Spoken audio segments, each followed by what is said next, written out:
सरकारी नौकरी या फिर प्राइवेट नौकरी।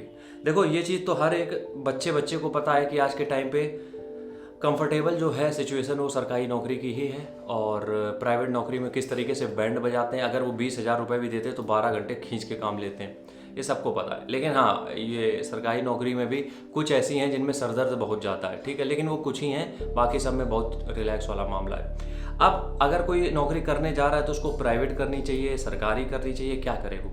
इसके पीछे कई सारे आंसर हो सकते हैं, लेकिन हम एक चीज़ तुमसे शेयर करना चाहते हैं। देखो, प्राइवेट नौकरी में क्या है कि आप इंक्रीमेंट बहुत जल्दी जल्दी होते हैं, मतलब कि आपकी सैलरी बहुत जल्दी जल्दी बढ़ती है। और प्राइवेट नौकरी ऐसा सेक्टर है जहाँ पे तुम इनकम की कोई वो नहीं है कि इतना ही 20-30 हज़ार में तुम लिमिट रह जाओगे। तुम्हारा काम अच्छा है, तुम बड़ी कंपनियां ज्वाइन करते चले जाओगे, महीने के लोग लाखों लाखों 30-40 लाख रुपए महीना कमा रहे हैं, ठीक है, अच्छी जगह कंपनी में। सरकारी नौकरी में ऐसा नहीं है। सरकारी नौकरी में एक लिमिटेड टाइम पीरियड के बाद आपको जो सैलरी मिलती है वहीं पे आप रुक जाते हो, उसके ऊपर फिर सैलरी आपको नहीं मिलती है सरकारी नौकरी में, ठीक है। तो अब मतलब क्या है यहाँ पे? देखो, प्राइवेट नौकरी का मतलब ये होता है कि आपके पास सर्टेनिटी नहीं है, कि मतलब आप आज कर रहे हो कल आपको फायर कर दिया जाए, कोई भरोसा नहीं है। तो इस डर की वजह से लोग बड़े बड़े पैकेज छोड़ देते हैं जब सरकारी नौकरी की बात आती है। क्यों?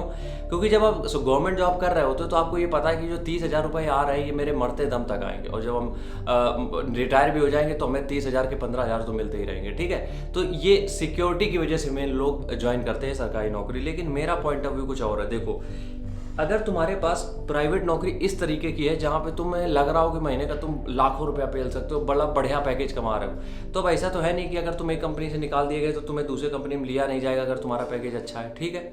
दूसरी चीज़, हमेशा कोशिश ये करो ना कि जब तुम प्राइवेट नौकरी में हो तो जितना ज़्यादा से ज़्यादा हो सके पैसा सेव करो, और उस पैसे से कहीं ना कहीं बिजनेस में डाल दो।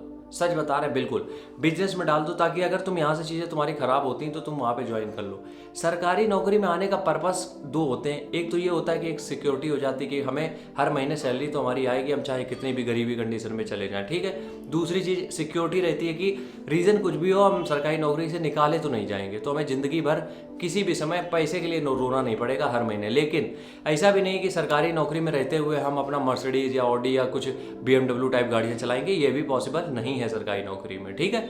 तो इस वजह से तो ये तुम लोगों को डिसाइड करना है कि तुम्हें सिक्योरिटी की तरफ जाना है या फिर तुम्हें जाना है कि अपनी ज़िंदगी को तुम थोड़ा सा बेहतर तरीके से जी सको पैसे के मामले में। ये तुम सबका अलग अलग पॉइंट ऑफ व्यू हो सकता है, इसमें हम कोई एक आंसर नहीं दे सकते हैं। पता लगे हमने कह दिया कि सरकारी नौकरी छोड़ो, प्राइवेट ज्वाइन कर लो, बढ़िया पैसा मिल रहा है, कर दियो तो बाद में हमें गाली दोगे, तो ये चीज़ें हम नहीं चाहते हैं। तो तुम लोग भी, जिनको भी ये लगता है कि उनको अगर प्राइवेट नौकरी में बढ़िया पैसा कमा के उनके पास बिजनेस का कोई प्लान है, बिल्कुल कर सकते हो। हमने बहुत लोगों को देखा है यार, मर्चेंट नेवी लोग क्यों ज्वाइन करते हैं? मर्चेंट नेवी में कितना भयंकर पैसा है, 5 साल 10 साल करा नौकरी से, वहाँ पैसा कमाया, बिजनेस में डाल दिया, चिल मार रहे हैं मस्त। यही होता है यार, सरकारी नौकरी में लिमिटेड पैसा है, इससे तुम बहुत करोड़पति नहीं बन पाओगे, ठीक है। राम राम, जय।